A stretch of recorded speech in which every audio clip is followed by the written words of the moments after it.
Hi everyone, Radhe Radhe. In this video, we're going to be doing Srimad Bhagavatam, Canto 3, Chapter 7.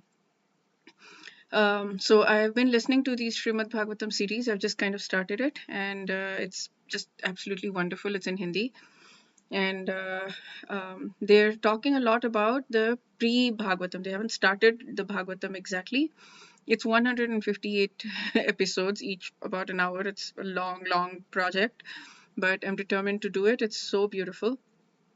Um, so yeah, right now they haven't even started. Right now they're talking about the different who Shukdev Goswami was, who first spoke to Parikshit Maharaj about it, and then how many times this has been spoken by different people. In the sabha, in the gathering where Shukdev Goswami spoke to Parikshit Maharaj this Bhagavatam, there was someone called Suta Goswami. That's why when we're reading, we're now it makes sense who Suta Goswami is. So he was sitting in the audience, and then later on Shaunaka Adi Rishi Muni, that's like Shaunaka Rishi and 88,000 other people were gathered, and they were doing a 1,000-year yagya. And so then Suta Goswami came. Suta is a post. It means somebody who is Parangat, who is like amazing, who knows all of the about the Puranas. So when Sut Goswami came there, or Shaunaka Rishi Muni, I think I spoke about this in the one of the previous videos as well, requested Sut Goswami to narrate, to tell them. So the question they asked was very powerful. It was, please tell us something that is nectar in our ears, and please tell us something that will remove Maya from us, and that will give us Vairagya, Bhakti, Vairagya, and Gyan, which is Bhakti, renunciation, and knowledge. So they asked him this question. Then Suta Goswami did this Bhagavatam narration. And then Maitreya Muni narrated this Bhagavatam to Vidur, which I think we're getting to right now, and I'm not sure how it, but that conversation happened. And then Narad Muni went, he came once in Kalyug to earth, and he saw that it's all so bad, and he was just very depressed. Then he decided to go to Vrindavan, and he saw a young woman there with weeping next to two older, very old looking men who were about to die. They looked like they were about to die. So he talked to her, and she said that she's Bhakti Devi, and the two men are, even though she's young, the two men who look very, very old are about to die are her two sons that are. Gyan and Vairagya, which is knowledge and renunciation. So she was very sad because she had come to Earth, and she had come to South India, and there all of them were young, and then they went to Gujarat, and they're all kinds of Karnataka and Maharashtra, and they were all happy and young and everything. But then she went to Gujarat, and everybody became old, and then somebody told her to come to Vrindavan. So she came to Vrindavan, and Vrindavan is a Bhakti Dham. So she became young, but the two sons remained old.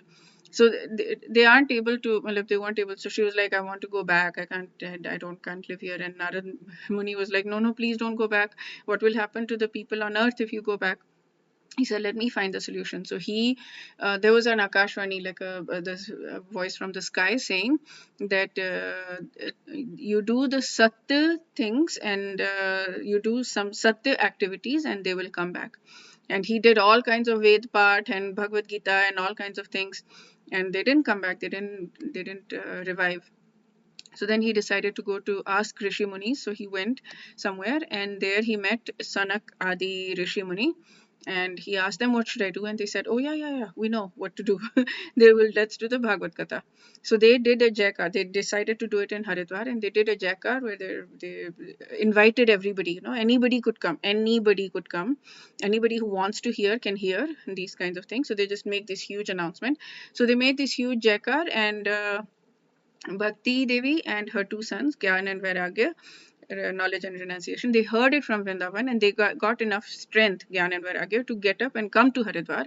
And then they heard the Bhagavatam, and they all started dancing at the end of it. And all the Rishi Munis started dancing, and everybody started dancing because they got fully revived there. And then they were told, then she was like, okay, where do I live now? I'm fine. Like now, right now we're okay, but where do I live?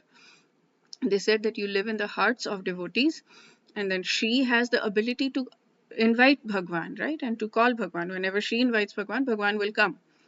So that is the beauty of uh, yeah, of having bhakti. So when we read the Srimad Bhagavatam, when we are going through this Srimad Bhagavatam, then we're actually reviving, we're infusing our hearts, we're giving space to Bhakti Devi and her two sons, Gyan and Vairagya, to live in our hearts. And when they live in our hearts and they start dancing in our hearts, then Bhagwan comes and she invites Bhagwan, and Bhagwan then lives in our heart. Radha Krishna live in our heart. The reason for studying the Srimad Bhagavatam is that so this is the purpose. This is like the Mahatam, she called it, which is, I think it's a different book or something where these things are explained, like the pre-Bhagavatam stories are explained, like this story of Narad Muni and Bhakti Devi and the two sons. These are explained in that Mahatam. So the purpose of reading Bhagavatam, which is very clear now, is so that Bhakti Devi and her two sons can live in our heart, they can dance in our hearts, and so when they dance in our hearts, then Bhagwan dances in our heart. Then he comes and stays. Radha Krishna, they come and stay in our hearts. So we want to prepare the altar of our hearts for them by through chanting. Chanting is a very, very important thing. Mahaprabhu has said that chanting is the feasible, highest and most feasible means for attaining the love of Godhead. As I got this from the Living Name by Sachinandan Maharaj. So yeah, when we do that, then and when we do this Srimad Bhagavatam and probably everything else, right? The seva, the service, all of that, everything counts. But the Srimad Bhagavatam is one of the most important things that we can do. So here we are. That's a background story. So now let's read chapter 8 in this video, and let's call out to Bhagwan Shri Krishna first. Om Namo Bhagavate Vasudevaya. Om Namo Bhagavate Vasudevaya. Om Namo Bhagavate Vasudevaya. Dear Bhagwan Shri Krishna, please allow Bhakti Devi and Gyan and Vairagya to come and live in our hearts and dance in our hearts and become very happy in us, so that you and Radharani can come and live in our hearts as well. Okay. The prayers get better, right? Have you noticed? Like when you're reading more, listening more, understanding more, understanding, that's Gyan. When you're doing all of this stuff, then the prayers get deeper and the prayers get better. I felt like my prayer today was very clear, crisp, concise, that I want Bhakti Devi and Gyan and her two sons, Gyan and Vairagya, to live in my heart and to dance in my heart, so that then you can come, you and Radharani can come and live in my heart and dance. And so that I can get bhakti. That was what I used to say, that I want bhakti. Okay. Well,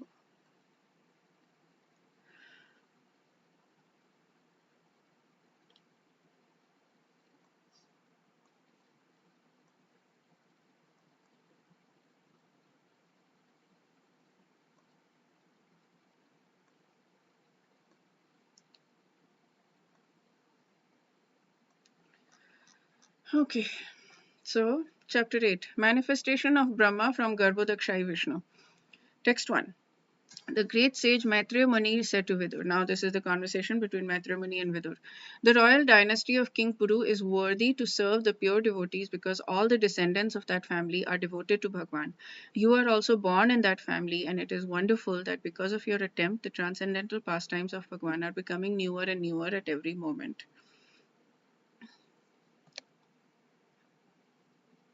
Puru is the Pandavas, I believe. Let me now begin speaking on the Bhagavad Puran, which was directly spoken. This is the Srimad Bhagavatam, which was directly spoken to the great sages by Bhagwan for the benefit of those who are entangled in extreme miseries for the sake of very little pleasure.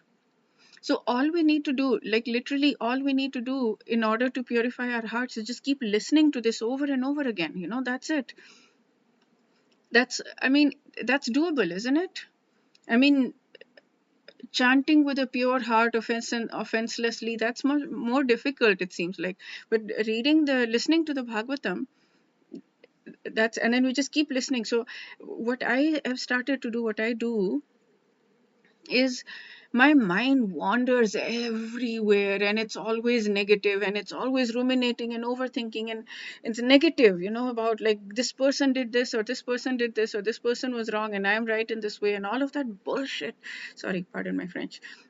All of that stuff that just goes on in my mind. But what I try to do now, the moment I wake up, I put on my headphones, wireless headphones, so that I can move around while listening. So as soon as I wake up, I will say, I'll do a little prayer for Radha Krishna in my bed itself. Like, I don't get up and do obeisance. Just in my bed, I will just do a little, very quick, like 10-second prayer or 30-second prayer, and then that's it. Then I put on my headphones, and then I do whatever, and I play a lecture, and then that's all. Then I'm doing other things. So my mind may still wander, but more often than not, my mind is pulled into, especially when I'm listening to a lecture that's very sweet, then my mind is pulled into that. And as my mind is pulled into that, then I'm able to do other things while doing that, so that my mind is not going off in a negative direction, right? I'm using my mind as a friend and not an enemy. And how? By just redirecting it to Srimad Bhagavatam Katha, or something else. And that's it. It works. It works fantastically. And I try to listen to not these very intensely like intellectual things, because my mind loses focus in that. I listen to more of the sweeter things, like easy stories, that way. Okay, so let's continue reading.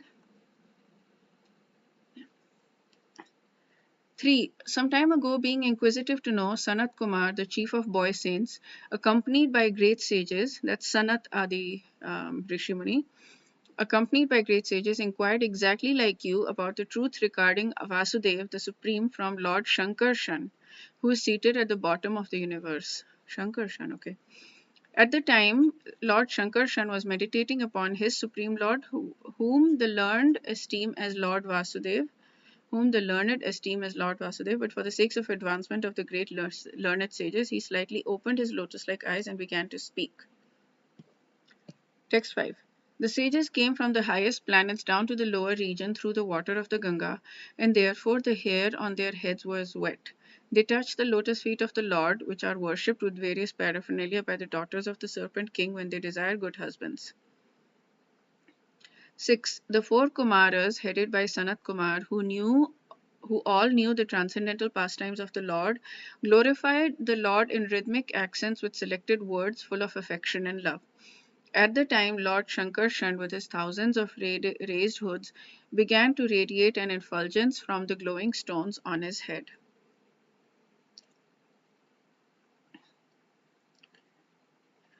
Lord Shankarshan.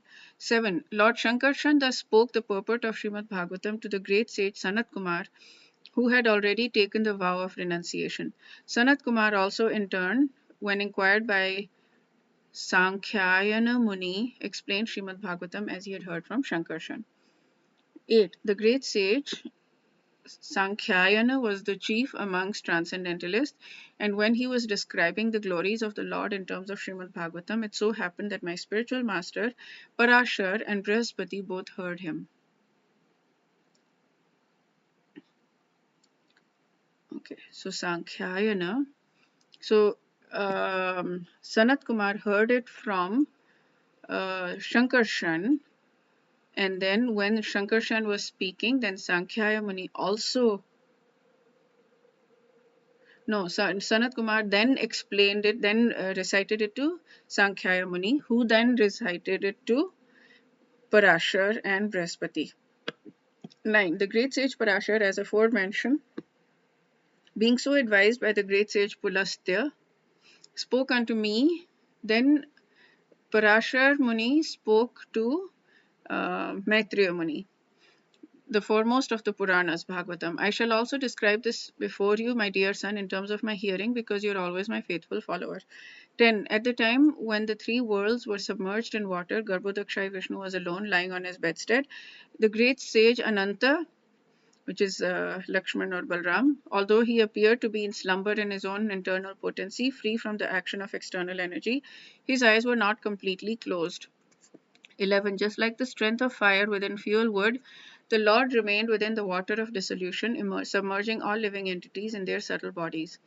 He lay in the self-invigorated energy called Kala. 12. The Lord lay down for 1,000 cycles of 4 yugas in his internal potency, and by his external energy he appeared to be sleeping within the water. When the living entities were coming out for further development of their fruitive activities, actuated by energy called Kala Shakti, he saw his transcendental body as bluish. 13. The subject matter of creation, subtle subject matter of creation, on which the Lord's attention was fixed, was agitated by the material mode of passion, and thus the subtle form of creation pierced through his abdomen. 14. Piercing through, the sum total form of fruitive activity of the living entities took shape of the bud of a lotus flower generated from the personality of Vishnu, and by his supreme will it illuminated everything like the sun and dried up the vast waters of devastation. 15. Into that universal lotus flower, Lord Vishnu personally entered as the Supersoul, and when it was thus impregnated with all the modes of material nature, the personality of Vedic wisdom, whom we call the Self-born, was generated. 16. Brahma, born out of the lotus flower, could not see the world, although he was situated in the world. He therefore circumambulated all of space, and while moving his eyes in all directions, he achieved 4 heads in terms of the 4 directions. 17. Lord Brahma, situated in that lotus, could not perfectly understand the creation, the lotus, or himself. At the end of the millennium, the air of devastation began to move the water and the lotus in great circular waves. 18. Lord Brahma, in his ignorance, contemplated, who am I that am situated on top of this lotus? Where from has it sprouted? There must be something downwards, and that from which the lotus has grown must be within water. So Brahma is asking, who am I? What's going on? 19. Lord Brahma, thus contemplating, entered the water through the channel of the stem of the lotus. But in spite of entering the stem and going nearer to the navel of Vishnu, he could not trace the route. He could not see that he was coming out of the navel of Vishnu. 20. O Vidur, when searching in that way about his existence, Brahma reached his ultimate time, which is the eternal wheel in the hand of Vishnu, and which generates fear in the mind of the living entity, like fear of death. 21. Thereafter, being unable, so time generates fear of death. 21. Thereafter, being unable to achieve the desired destination, he retired from such searching and came back again to the top of the lotus. Thus controlling all objectives, he concentrated his mind on the Supreme Lord. So then he searched at the bottom of the lotus stem, and then he went back up the lotus. Then he decided to do tapasya. He decided to concentrate on Krishna.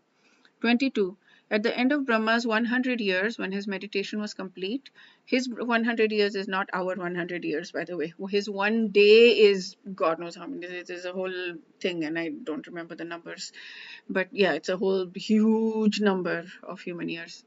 When his meditation was complete, he developed the required knowledge, and as a result, he could see in his heart the Supreme within himself, whom he could not see before with the greatest endeavor.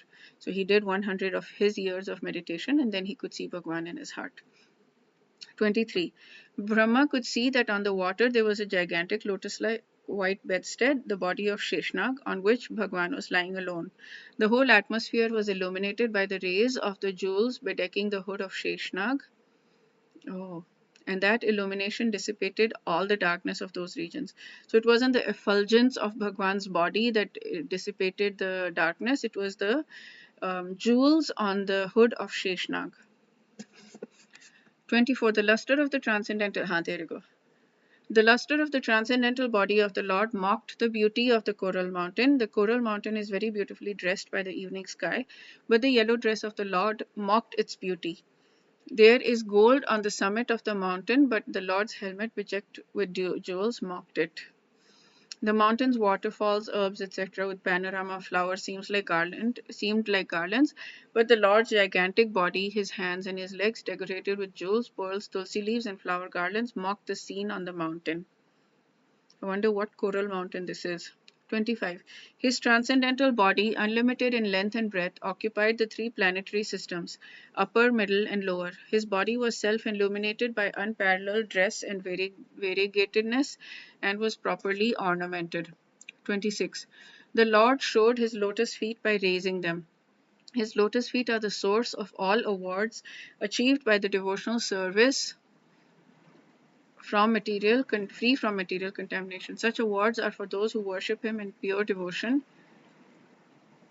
The splendor of the transcendental rays from his moon-like toenails and fingernails appeared like petals of a flower. 27. He also acknowledged the service of the devotees and vanquished their distress by his beautiful smile. The reflection of his face, decorated with earrings, was so pleasing because it dazzled with the rays from his lips and the beauty of his nose and eyebrows.